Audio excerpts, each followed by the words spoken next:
Hello, my name is Russell Myers. Welcome to Issues Unite.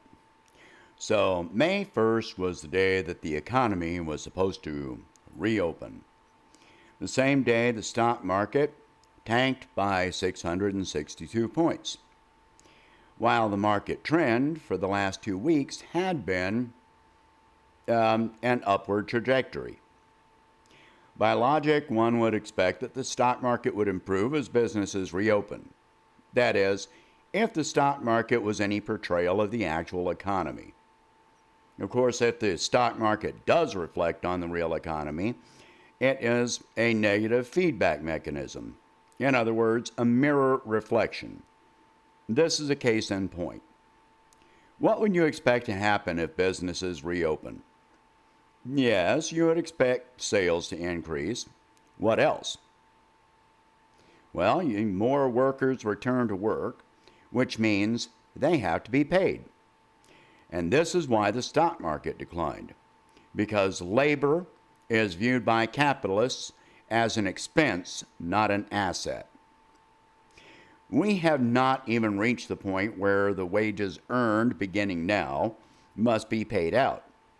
Going forward, I expect to see more stock market declines continuing as the wages are actually due to be paid to the workers, such as in a week or 2 to 3 weeks.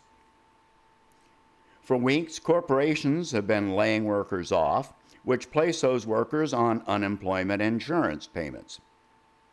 This took any burden of wages off the corporations and placed it on the taxpayer.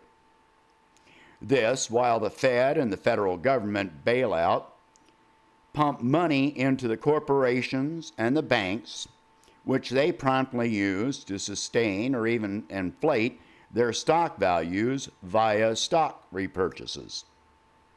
And that happened even while corporate executives resigned, selling off mass amounts of stock for personal enrichment in the process.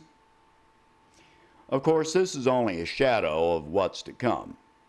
This reopening is only partial. Many service industries, such as restaurants, have remained partially open, doing what they can do at the moment, which is curbside service. Now, I understand in some states they've opened up for sit-down service, which is completely foolish. But anyway, so the restaurants that have been doing curbside service are not going to see any measurable increase in business. Other retailers that can offer curbside service are likely to be limited by the fact that the supply chain remains highly limited. Even if they open up for indoor shopping, they're going to be limited by the supply chain, which is still disrupted. But you notice something here? The government and the corporate media oppose socialism vehemently. However, unbalanced socialism is exactly where we are at this moment, where funding corporate profit and stock values are socialized, while workers are subjected to capitalist expenses and losses. It is taxpayers who will pay for bailing out the corporations and the banks. It is taxpayers who are obligated to pay for the unemployment benefits currently being paid to themselves. It is taxpayers who will pay for medical treatment of pandemic victims, even as they themselves may do without medical care for acute or chronic illness. It is taxpayers who will pay for the massive military budget, which does absolutely nothing to keep them safer from the very real threats we are facing right this minute.